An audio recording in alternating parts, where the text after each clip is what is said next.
So at this point, I'd like to talk. This next song is very personal to us. I started writing music in large part due to some tragedies I've been through in my own life.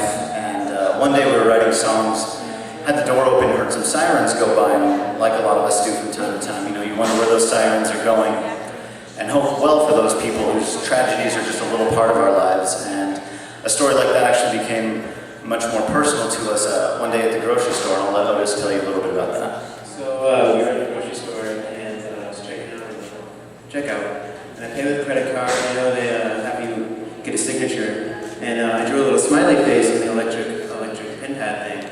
And I was talking to the girl, and I was like, "Hey, do you see my smiley face?" She's like, "No, we don't see the signatures."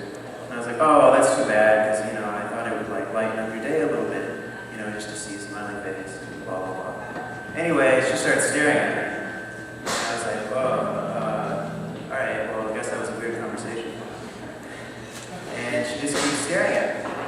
And I was like, "Okay, well, whatever." I look at the bag clerk. He looks at me. He looks at her. He's like, "Are you okay?" And she just starts having a seizure, and she falls to the floor. And this doctor runs up, and he's like, "Everybody back off from the doctor. Her heart stopped. Her lungs have stopped." Like, I was freaking out here. I'm sitting here thinking, all right, the last thing she sees is my face, and the last thing she hears is my stupid conversation with a smiley face.